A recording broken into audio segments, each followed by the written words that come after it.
Grade Lesson 10. So this lesson the objectives are that the students are going to generate some measurement data, so they're going to be using a ruler to measure some length to the inch and the half inch. So you really only need the rulers. They have some rulers. I just grabbed the half inch ruler. I cut it out. Okay.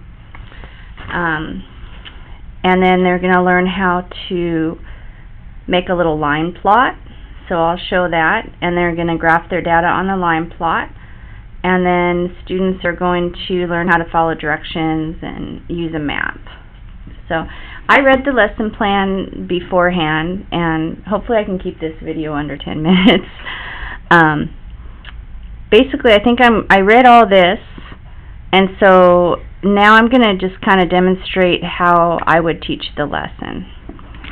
Okay, so what I would do first is I would probably hand the students a ruler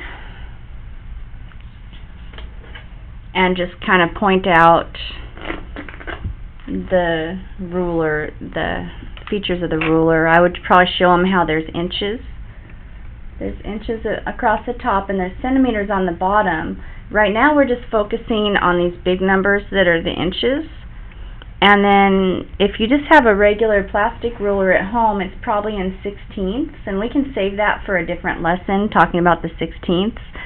The only lines we're going to use are just these ones that are in between the numbers that are in the middle. And so to make it easy, I just used the cutout one that was provided in the back of my teacher book. So this is going to be our ruler, but I just want you to know that this ruler is the same as any plastic ruler that you might find. You can see that the numbers should line up.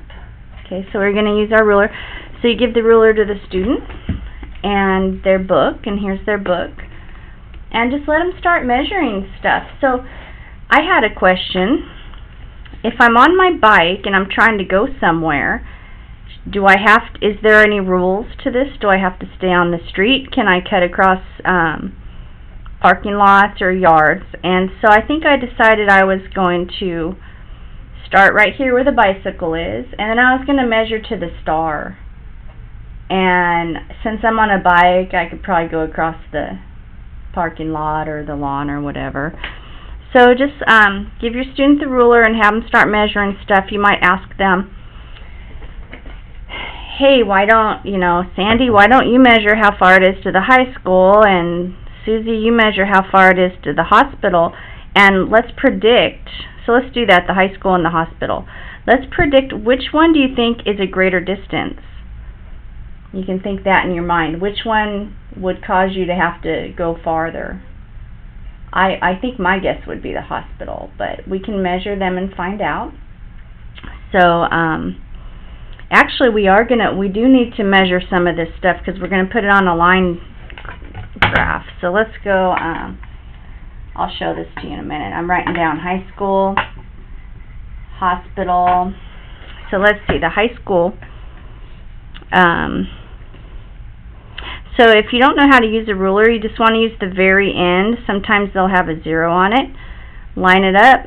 And then I usually use a sliding motion. I just kind of slide it into place, and it looks like 3.5, okay, to the high school. Now another way to write 3.5 is 3.5. So I'm going to use that notation here.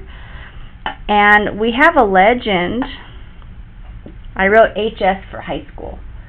The legend, actually we don't have a legend, but it says in the teacher book that 1 inch is actually in real life. You know, this map is a scaled down version. The real thing would be every inch is 1 mile. So if it's 3.5 inches, it's really 3.5 miles. Okay, and then we'll do the hospital. Now I better do this pretty quick or else I'm going to run out of my YouTube time. The hospital looks, wow, like it's also 3.5. Let's do a few more. Which ones? You guys can do your own, I guess. I'm going to just do the pet store. I'm going to choose maybe the pet store and the hotel. And then hopefully at home you would maybe want to do a few more for practice. So the pet store looks like 4.5. See how I'm lining it up? So I'm going to use 4.5. I'm writing it on my chart. I know you can't see that, but I'll show it to you in a minute. And then the hotel, well, I'm looking for the star. Oh, I'm going to round that. So sometimes that happens where you kind of have to round to the nearest place. So I'm going to just round that to 1.5.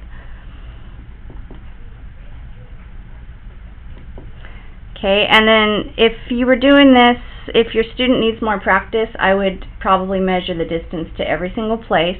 I would be asking questions like, which is the greatest distance? Like, what do you predict would be the greatest distance? I think I would probably predict maybe the pet store or the fast food. Looks like I'd have to ride my bike the longest ride. Let's see. Fast food looks like I can round that to 4.5, 4.5. Pet store, 4.5. Okay. And then the shortest I would imagine would probably be either this house or the hotel. 1.5. 1.5. Okay, so hopefully you get the idea. And then we're going to take our data and we're going to put it on a line graph. So the way actually to do a line graph, I should actually do it with a real ruler or a real paper ruler. So sometimes we collect data.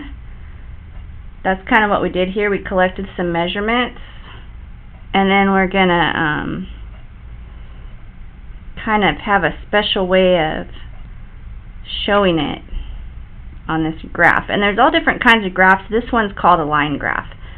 So this would be each one of these, because I measured it with my ruler, each one of these is, oh, you can't see.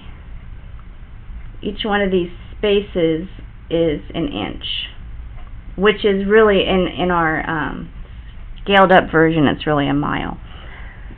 2, wait, I think I messed up already. 4, 5, nope I didn't. 6. And then I think I was supposed to put the halves in, because remember some of our data has 0.5s on it. So we need it to be a little bit more accurate than just to the nearest mile. Okay, so let's start graphing some of them. 3.5 or 3.5. I know you get that glare right there. 3.5 would be right here. So when you do a line graph, a lot of times we can just use a little X.